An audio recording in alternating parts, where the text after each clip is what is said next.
it's me Tazzy, and welcome back to another video in the vlog of VCE Students series. Now today I'm going to be talking about how to survive your exams. Now for me, I've already actually finished my exams, and this goes towards the people with maybe, there's a couple of days left of year 12 exams, the people in year 11, year 10, and even for next year's year 12s, and how to prepare for it. So I've got three categories: what you're doing before, what you're doing during, and what you're doing after your exams, and hopefully these are going to help. Remember, these are sort of shaped towards me, so they're going to be suited to me, but there are people that are similar to me and how they work. So let's dive straight on in. So to start with, I want to talk to you about before your exam. Now, before your exam, you want to make sure you're prepared. Preparing is the biggest thing you want to look into. So make sure you've studied right, make sure you're ready to go, make sure you've got all your pens and pencils and everything ready.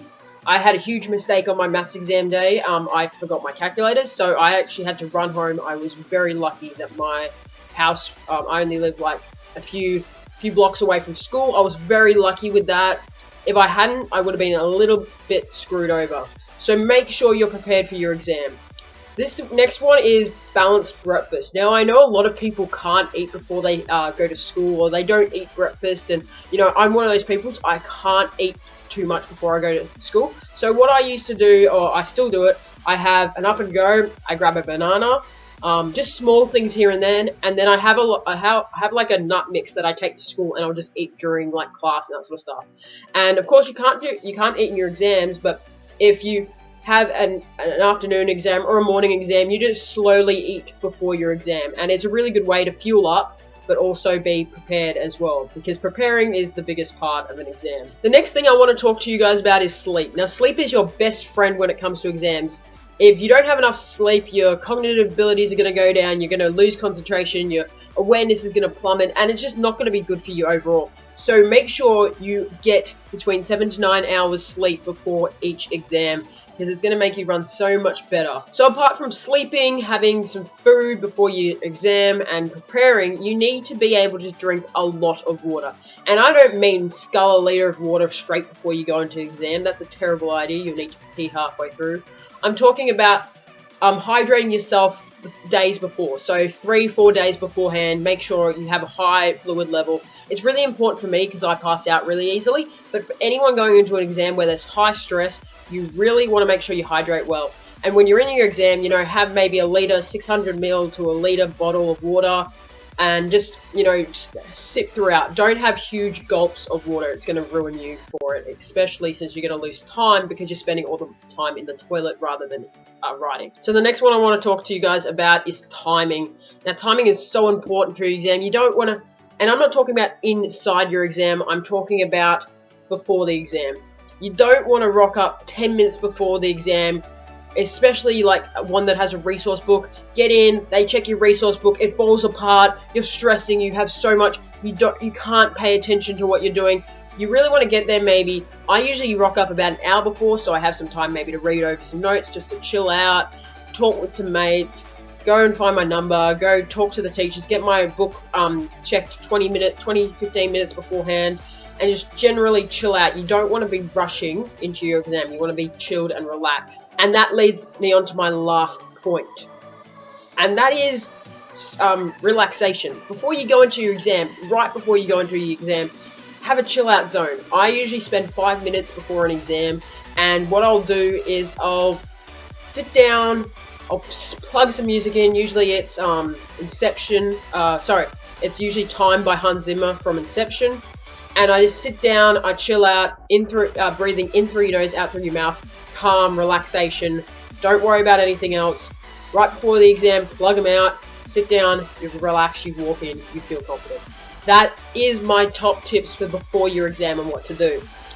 The next ones I want to talk to you about during your exam. One of the biggest things is if you get stuck during your exam, do not sit there for 5 minutes going, oh, I can't remember what this is, I don't know. You don't want to do that. It's terrible for you, and then you waste all that time when you could have moved on to a question that you really did know. So if you do get stuck, just move on. Put a circle around it, highlight it, do something that'll make you remember. I usually circle it, and then I'll move on. When you get into the exam, I do this, I don't know about other people, but lay out your pens according to how you're going to need them. If you need your calculators the most, then put them in an area that's easy to access. Make sure you put your drink bottle on the ground because you're not allowed to have it on the table. Take any watches off, they'll tell you to, but it's good to get into the habit of taking your watch off, putting it on the table. And just generally have a good layout that you keep the whole time. For me, it made me feel focused, it made me feel, okay, I'm in the zone, I'm ready. It was really important for me. It might not be for you, but it can help you become more focused for that exam. So my last tip is going to be the timing. Now, I'm not going to tell you how to lay out your time and how to do the exam. You know, you might want to do section C, section A. That's up to you. I'm going to tell you about the last 10 minutes of the exam. The last 10 minutes of your exam is golden time. It's all the time you need to do all your reading through, everything you need, like reading through your answers, making sure there's no stupid spelling mistakes, which I've done in the past. It just is the time for you to check all your work and make sure you haven't missed a question. I remember that last 10 minutes saved me in one of my exams because I missed a whole entire sheet of questions. So that 10 minutes gave me time to read through and go again and make sure I finished the whole exam. So your exam's done, you're all finished, you know. The last thing I want to tell you guys to do is after your exam, don't jump straight into more study for your next exam. You need to do that, but if you have your exam the next day or like the next week or something, relax. Take half an hour just to chill out, relax, maybe watch your favorite YouTube channel like me, or, you know, talk with some mates, just chill out and relax. You don't want to be spending that time going, okay, I've got to study for this and that. You want to chill out just for a little bit, and then you can move on to your studies. It's really important that you relax after your exams.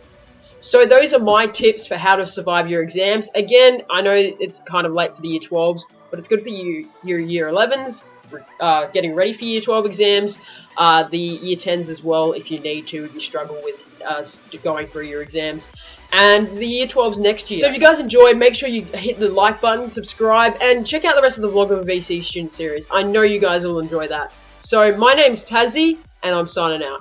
Peace.